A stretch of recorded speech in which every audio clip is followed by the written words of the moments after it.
शिव सनकादिक आदिक इंचित, शेष न पावत पार मेरे वाला जी, शेष न पावत पारे, शेष न पावत पारे।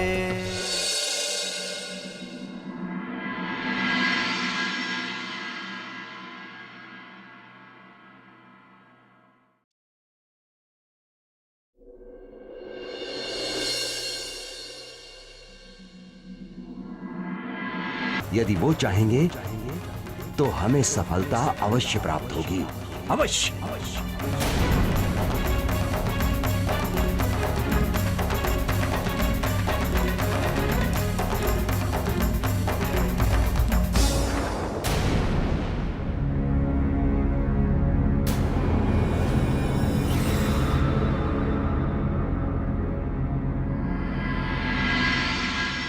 इस प्रकार अपने बड़े भाई रतन शाह के निराशापूर्ण वचनों को सुनकर छत्रसाल बहुत दुखी हुए और चिंता करने लगे।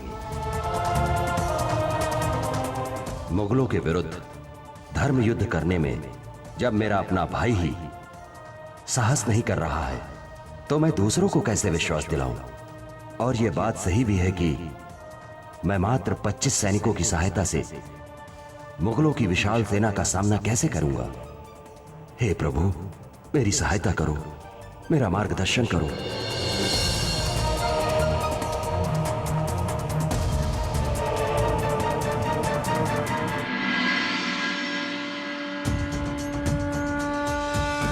प्रिय छत्रसाल, तुम चिंता मत करो। मैं निष्कलंक बुद्ध स्वरूप अक्षरातीत पल पल तुम्हारे साथ हूं। तुम पूर्ण उत्साह के साथ अपने कर्तव्य का पालन करो, तुम्हें सफलता अवश्य मिलेगी। एक निश्चित समय में मैं तुमसे अवश्य आकर मिलूंगा। अपनी पहचान का एक सिक्का मैं तुम्हें देता हूं, इसे तुम हमेशा अपने पास संभाल कर रखना।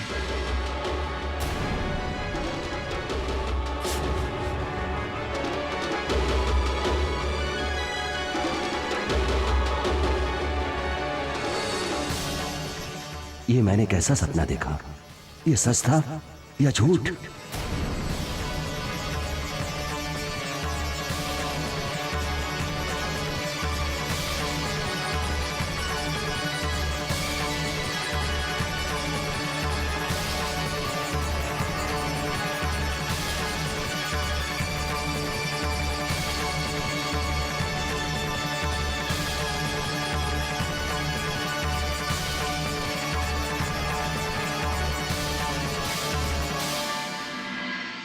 इसका मतलब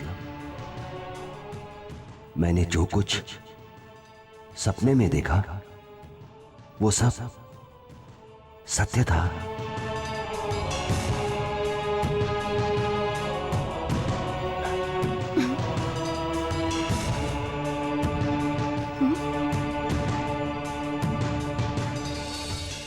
ये कैसा सिक्का है स्वामी? और आपके पास कहां से आया? प्रिय, आज मैं मुगलों के विरुद्ध संघर्ष और संगठन को लेकर बहुत चिंतित था और यही चिंतन करते करते मैं सो गया था। तब स्वप्न में एक दिव्य पुरुष ने मुझे दर्शन दिया।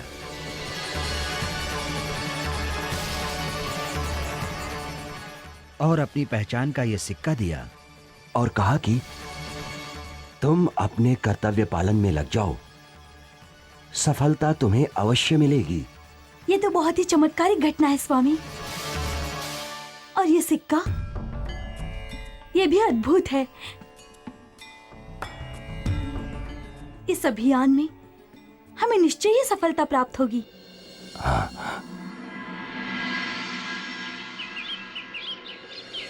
मेरे वीर साथियों, आज से हम मुगलों के थानों और उनके सैन्य शिविरों पर हमले करना प्रारंभ करेंगे। हमें दुश्मनों को अपनी मातृभूमि से मार भगाना है। ये मत समझना कि हम मात्र 25 हैं। एक एक बुंदेला 100-100 मुगलों पर भारी पड़ेगा। हमें वीर बुंदेला के कथन को सत्य सिद्ध कर देना है। और जब परमेश्वर की शक्ति और उनका आशीर्वाद हमारे साथ है तो विजयश्री अवश्य हमारे कदम चूमेगी, अवश्य। तो बोलो, भारत माता की जय, भारत माता की जय, जय जय बुंदेलखंड, जय जय बुंदेलखंड, जय जय बुंदेलखंड, जय जय बुंदेलखंड, वीर बुंदेला, वीर बुंदेला।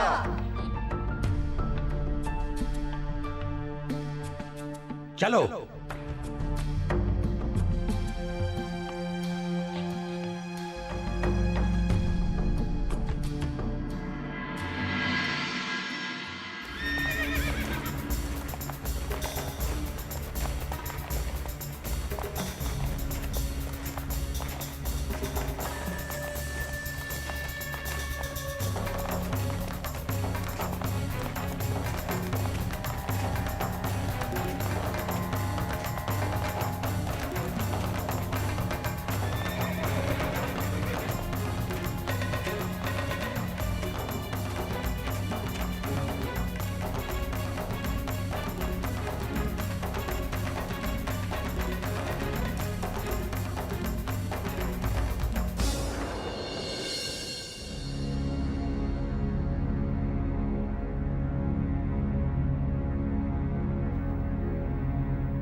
आपको देखकर बहुत खुशी हुई बलदाऊ। इस उचित अवसर पर दल बल सहित पधार कर आपने हमारा उत्साह बढ़ाया है। चलो अब शत्रुओं को हम अपनी मातृभूमि से खदेड़ दें। वीर बुंदेला, वीर बुंदेला, वीर बुंदेला, वीर बुंदेला, वीर बुंदेला, वीर बुंदेला।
हमला!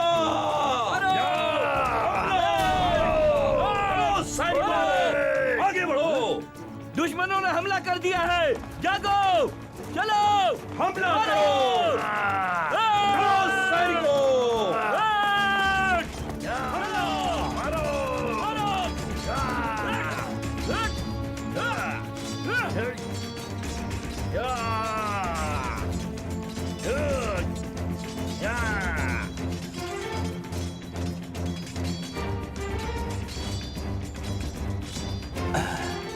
जय जय बुंदेलखंड, जय जय बुंदेलखंड, जय जय बुंदेलखंड।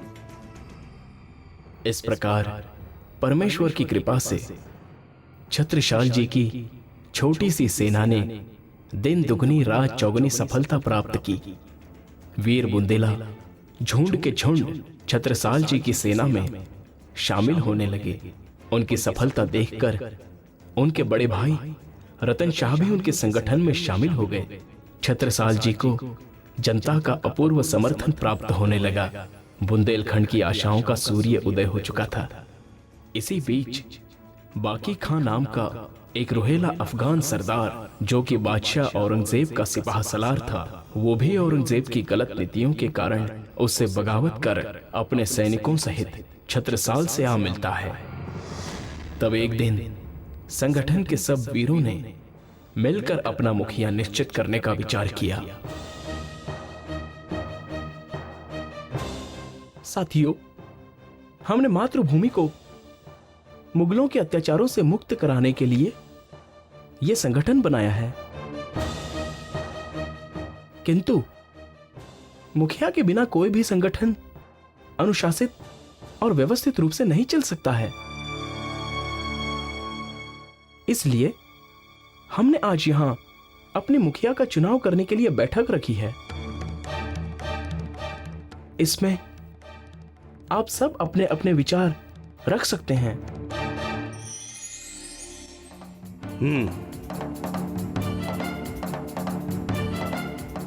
साथियों, मेरे विचार से छत्रसाल जी को ही मुखिया बनाना चाहिए, क्योंकि एक मुखिया में नेतृत्व के जो सारे गुण और लक्षण होने चाहिए वो सारे छत्रसाल जी में ही है।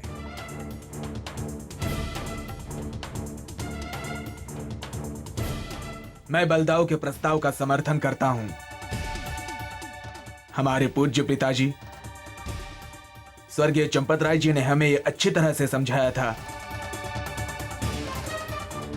कि छत्रसाल ही भविष्य में बुंदेलखंड के राजा होंगे। इसीलिए हमारे मुखिया के लिए भी वे ही योग्य हैं। हाँ हाँ, छत्रसाल जी को ही मुखिया बनाया जाए, वे ही इसके योग्य हैं। हाँ, छत्रसाल जी को ही मुखिया बनाया जाए। बिल्कुल सही कहा आपने। शांत हो जाइए भाइयों, शांत हो जाइए। भाइयों, मेरे विचार से हमारे ज्येष्ठ भ्राता बल दीवान जी को हमारे समूह का मुखिया बनाना चाहिए, क्योंकि वे वीर हैं, पराक्रमी हैं, और सबसे बड़ी बात यह है कि वे हम सबसे ज्येष्ठ भी हैं। और भाइयों, मैं एक सैनिक के रूप में ही देश और धर्म की सेवा करना चाहता हूं। इसलिए मैं समूह के मुखिया के लिए बल दीवान जी के नाम का प्रस्ताव रखता हूं। अरे ये कैसे हो सकता है? ये क्या है? ऐसे नहीं हो सकता। शांत हो जाइए, शांत हो जाइए। भाइयों, मैं छत्रसाल जी के प्रस्ताव का खंडन करता हूं। भले ही मैं सब भाइयों में जेठा हूं, किंतु नेतृत्व के सारे गुण व लक्षण छत्रसाल जी में ही हैं।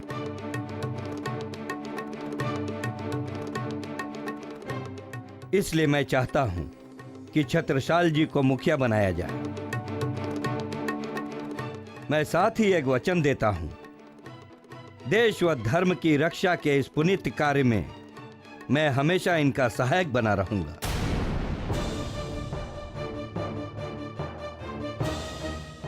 तो सर्वसम्मति से यह निर्णय लिया जाता है कि श्री छत्रसाल जी हमारे मुखिया होंगे और बल दीवान जी उनके सहायक होंगे। वीर छत्रसाल जू की जय! वीर छत्रसाल जू की जय! वीर बुंदेला, वीर बुंदेला, वीर बुंदेला, वीर बुंदेला, वीर बुंदेला, वीर बुंदेला।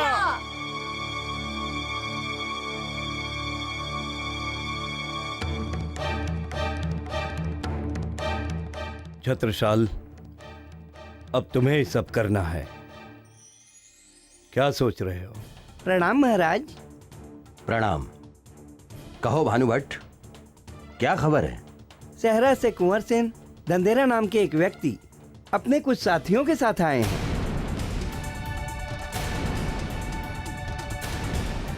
कुंवर सेन धंधेरा? और वे आपसे मिलना चाहते हैं। वो विश्वासघाती है, लोकपाल सिंह धंधेरा। क्या?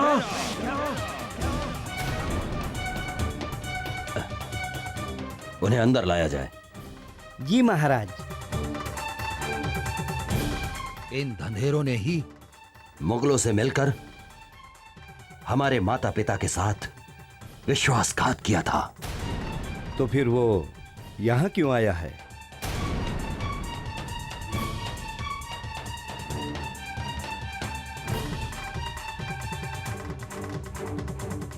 प्रणाम छत्रसाल जी।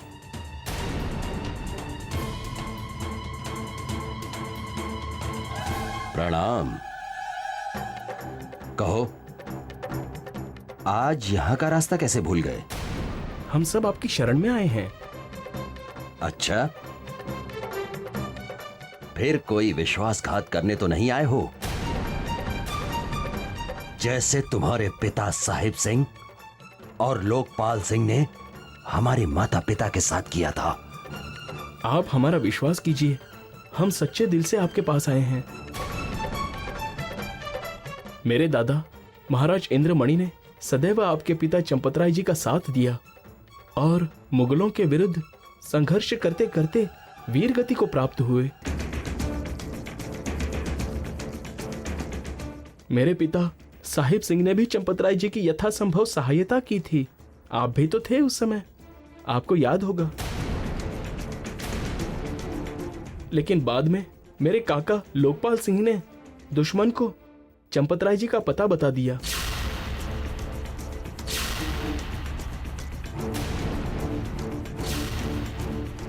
और इसी विवाद के कारण लोकपाल सिंह ने बाद में मेरे पिता साहिब सिंह की हत्या कर दी। क्या तुम सत्य कह रहे हो? हाँ, मैं सत्य कह रहा हूँ। इसी कारण हम सब आपकी शरण में आए हैं। हम सब आपसे निवेदन करना चाहते हैं कि मेरे और अपने पिता की हत्या का बदला उस दुष्ट लोकपाल सिंह से अवश्य लें और सहरा राज्य को उस देशद्रोही के अत्याचारों से मुक्त कराएं। उस लोकपाल सिंह से बदला तो मुझे लेना ही था। दाऊ, लगता है अब उसका समय आ गया है। उस गद्दार को उसके किए की सजा अवश्य ही मिलनी चाहिए। साथियों, सहरा पर आक्रमण की तैयारियां की जाएं।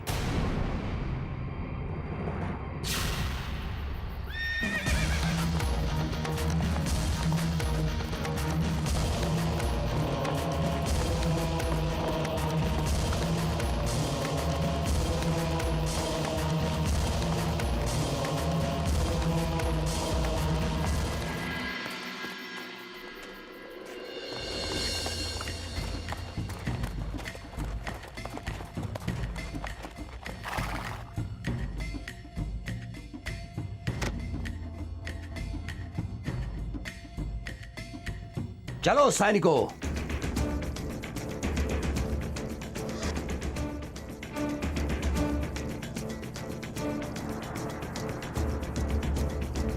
और फिर छत्रसाल ने अपने साथियों के साथ सहरा के किले पर आक्रमण कर दिया।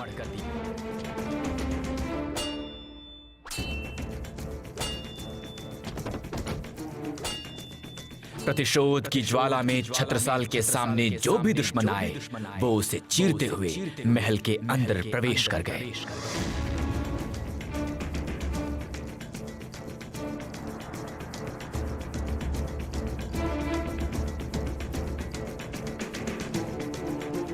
देशद्रोही, विश्वासघाती, नीच, कहां छुपा है? बाहर आ, बाहर आ नीच, विश्वासघाती, कहां छिपा है? सामने आ, मैं कहता हूं सामने आ।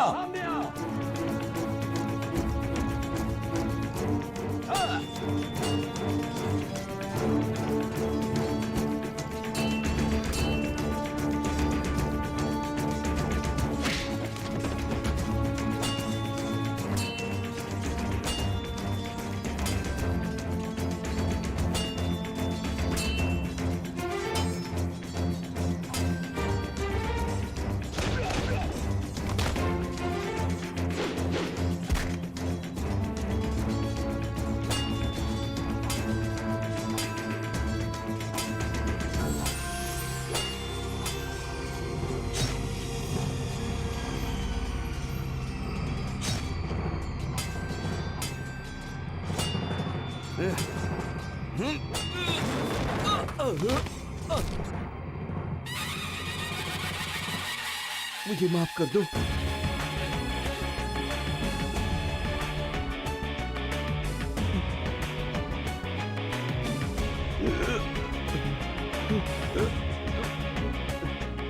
देशद्रोही, विश्वासघाती, नीच, चंद रुपयों के लालच में तुमने अपनी मातृभूमि के साथ गद्दारी की, अपनी बहन और अपने बहनोई की हत्या का कारण बने। मुझे माफ कर दो।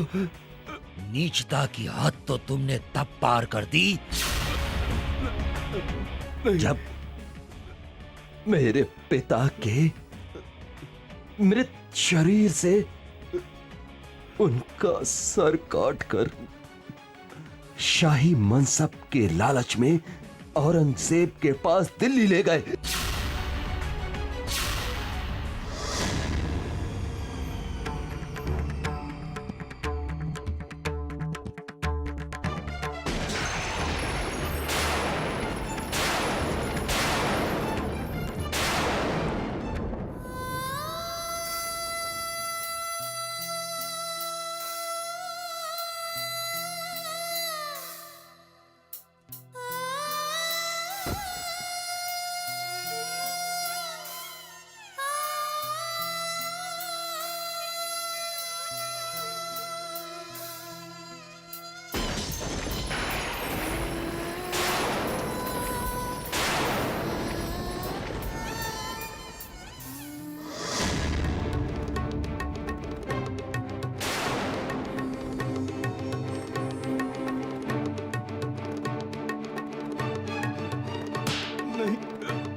आज तुम्हें विधर्मियों का साथ देने और देश के साथ गद्दारी करने की वो सजा मिलेगी कि भविष्य में कोई भी व्यक्ति विश्वासघात करने से पहले 100 बार सोचेगा, 100 बार। मुझे माफ कर दो, मुझे माफ कर दो।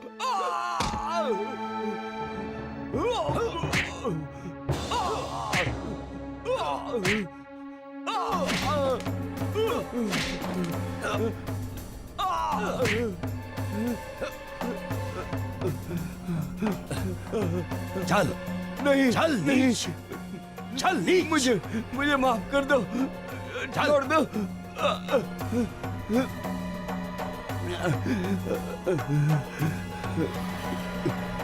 मुझे बचा ले, मुझे माफ कर दे। काका, आपने ऐसा नीच कर्म करके अपने राज्य और कुल का नाम बदनाम किया है। उसकी सजा तो आपको मिलनी ही चाहिए। नहीं, मुझे माफ कर दे। चल नीच, मुझे बचा ले, देशद्रोही। बचा ले मुझे। चल विश्वासघाती, आज सारी दुनिया देखेगी कि देशद्रोह का दंड क्या होता है। चल, मुझे माफ कर। चल देशद्रोही, चल। विश्वासघाती, विश्वासघाती, चल चल। गद्दार, आज तुझे नहीं छोड़ेंगे हम। मारो इसको, मार डालो इसे। चल विश्वासघाती। इसने विश्वासघात किया है, इसने हमारे राज्य के साथ गद्दारी की है।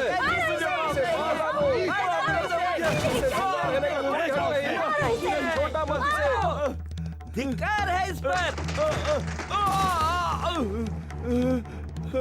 नहीं, मुझे माफ कर दो, मुझे छोड़ दो, मुझे बाहर निकालो, मुझे माफ कर दो, मुझे छोड़ दो, मुझे बाहर निकालो, मुझे माफ कर दो, मुझे मत मारो। इस गद्दार ने नहीं, अपने कुल को कलंकित किया है। अरे नहीं, मुझे माफ कर दो।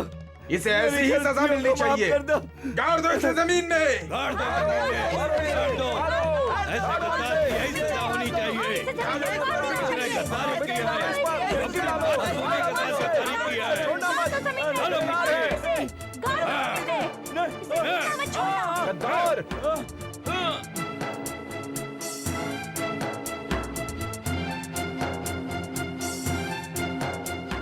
इस प्रकार छत्रसाल जी ने लोकपाल सिंह धंधेरे को सजा दी।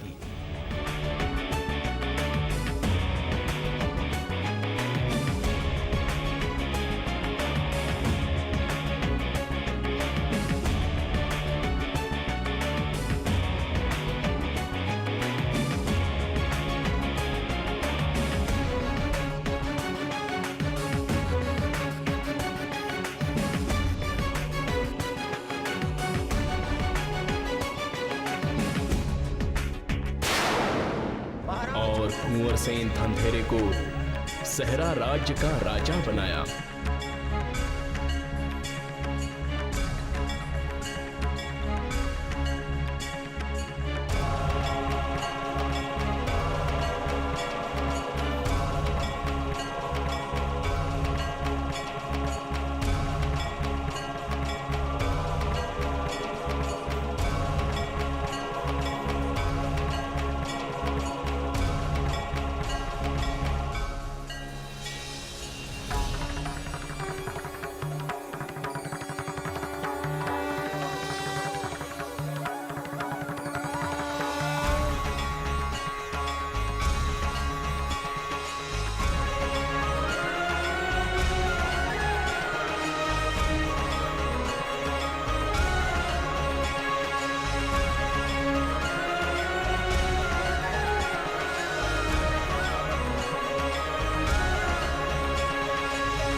बोलो, महाराज कुंवर सेन की महाराज और कुंवर सेन धनधेरे को सहरा राज्य का राजा बनाया। महाराज कुंवर सेन की जय। महाराज कुंवर सेन की जय।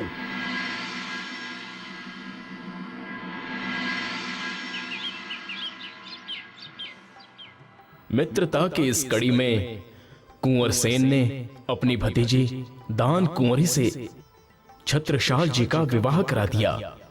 सुशील गुणों के कारण दान कुंवरी का नाम सुशीला भी पड़ा और इन्हें ही मंझली रानी भी कहा गया है।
इसी समय छत्रसाल जी को सूचना मिली कि औरंगजेब ने ओरछा के मंदिरों को गिराने के लिए विशाल सेना के साथ अपने सिपाह सलार फिदाई खां को भेजा है। तब छत्रसाल और उनके साथियों ने उन्हें धूम घाट नामक स्थान पर रोक दिया और उनके बीच भयंकर युद्ध हुआ।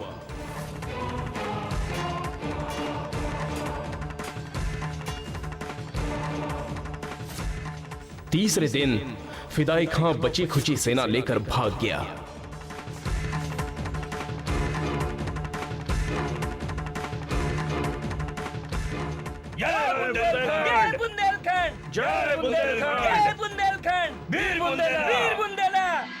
और तब से आज तक मुगलों से तथा देशद्रोही हिंदू राजाओं से उनके अनेकों युद्ध हुए और होते रहते हैं।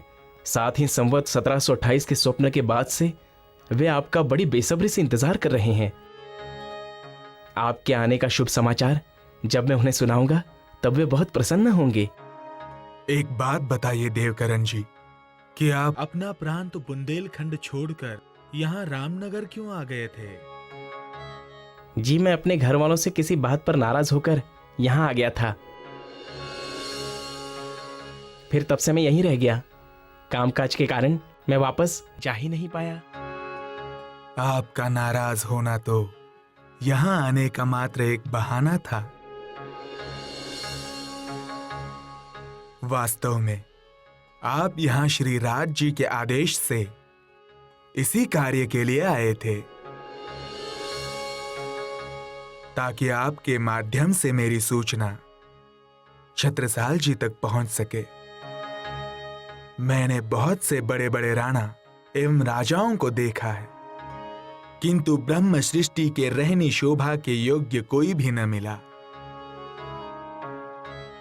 अब मैं पूरे विश्वास के साथ कह सकता हूं कि छत्रसाल जी सत्य, ज्ञान एवं धर्म के मार्ग पर अवश्य कदम बढ़ाएंगे, क्योंकि इनके अंदर परम धाम की साकुंडल सखी की आत्मा है।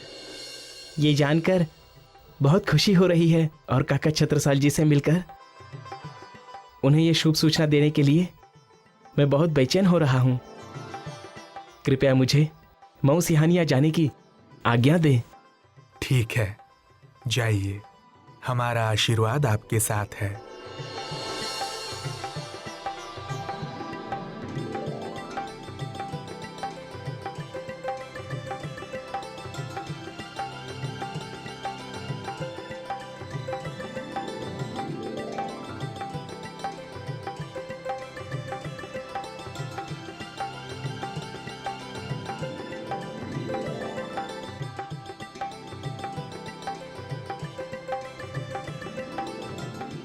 लालदास जी, अब हमें भी यहाँ से अग्रिय चलने की तैयारी कर लेनी चाहिए।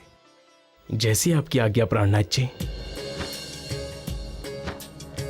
सुनियो दुनिया आखिरी भाग बड़े हैं तुम, जो कबू कानो ना सुनी सो करो दीदार खसम, करो दीदार खसम।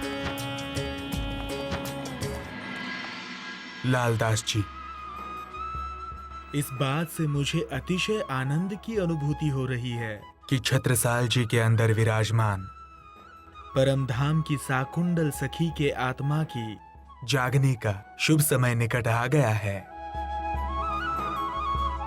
जिसकी हमें बहुत समय से प्रतीक्षा थी। जी प्राणनाथ जी, इस बात से हम भी बहुत उत्साहित हैं। लालदास जी, किंतु देवकरण जी अभी नए सुंदर साथ है। हो सकता है वो छत्रसाल जी को ठीक तरह से समझा न पाए, इसलिए उन्हें समझाने के लिए आप भी मऊ जाएं और साथ में उत्तम दास, गोविंद दास और जीवन दास जी को भी साथ ले जाएं। जैसी आपकी आज्ञा प्राणनाथ जी, हम भोर होते ही यहाँ से प्रस्थान कर देंगे।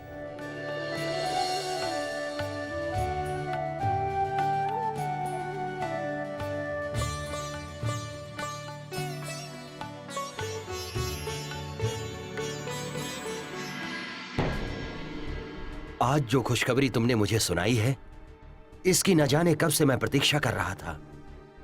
हर पल, हर दिन मेरे मन में यही विचार उठता रहता था कि वो निष्कलंक, बुद्ध स्वरूप, अक्षरातीत के दर्शन मुझे कब होंगे। किंतु क्या वे सही में बुद्ध निष्कलंक स्वरूप हैं? तुमने उन्हें कैसे पहचाना? जी काका जी, वे निश्चित रूप से बुद्ध निष्कलंक स्वरूप, अक्षरातीत परब्रह्म हैं। वेदादि सभी धर्म ग्रंथों के अनसुलझे रहस्यों को तारतम ज्ञान के द्वारा वे बहुत ही सहजता से स्पष्ट कर देते हैं। अक्षर अक्षर से परे अक्षरातीत परब्रह्म कौन है, हम कौन हैं, हमारी आत्मा का निज स्वरूप क्या है, हम कहां से आए हैं, हमारी आत्मा का निज घर कहां है, आदि सारी रहस्यमयी बातें वो बताते हैं। वे प्राणों के नाथ, श्री जी साहिब अपनी आत्माओं को जगाने के लिए ही जगह जगह भ्रमण कर रहे हैं।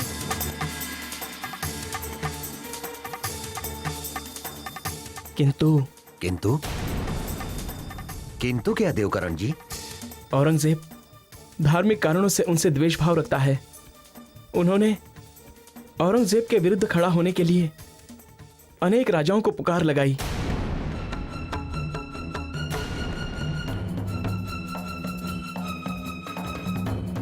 किंतु इसके लिए कोई तैयार नहीं हुआ।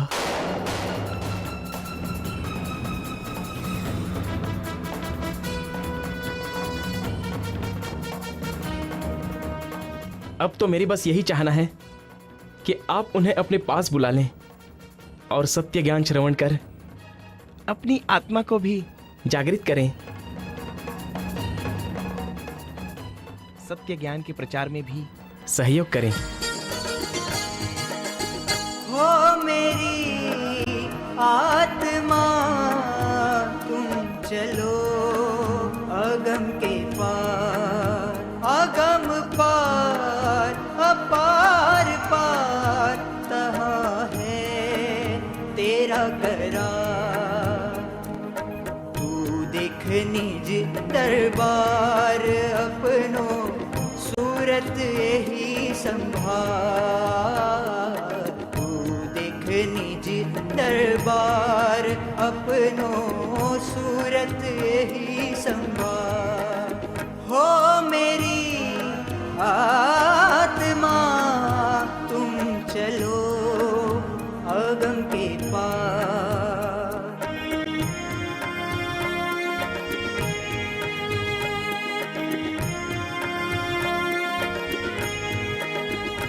तू कहाँ देखे इन खेल में,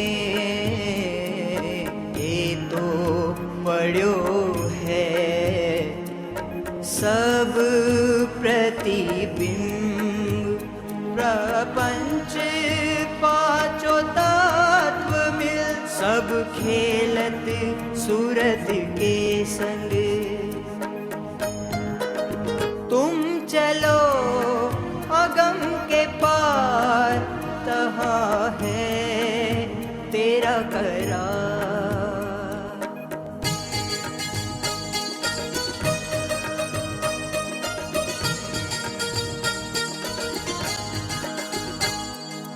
ऐ भरम की बाजी रची रामत बहुविधे संसार। है जो नैन देखे श्रवण सुने, मूल बिना विस्तार। हो मेरी आत्मा तुम चलो अगम के पार।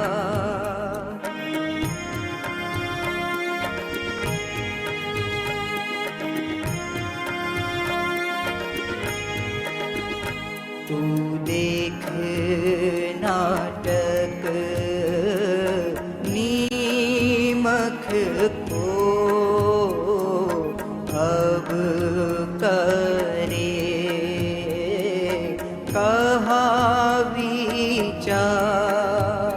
पाँव पल में उलांग ले ब्रह्मांड शून्य निराकार।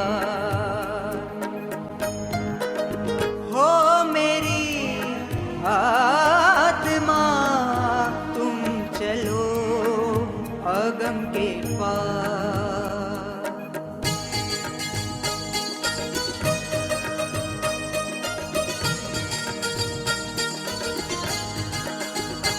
अब पार सुख क्यों प्रकाशी है अपनो विलास।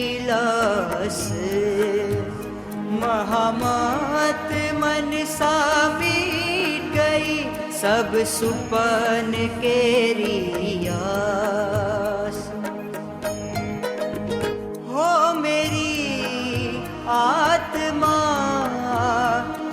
चलो अगम के पार। आत्मा के आनंद में डुबो देने वाली ये कितनी मधुर वाणी है। तुम चलो अगम के पार। प्रणाम जी। प्रणाम जी। आप सब कौन हैं? और ये किनकी अमृतवाणी गा रहे थे? काका जी, ये सभी प्राणनाथ जी के ही सुंदर साथ हैं और उन्हीं की अमृतवाणी गा रहे थे। आइए सुंदर साथ जी, बुंदेलखंड में आप सबका हार्दिक स्वागत है। अपना स्थान ग्रहण कीजिए। आइए।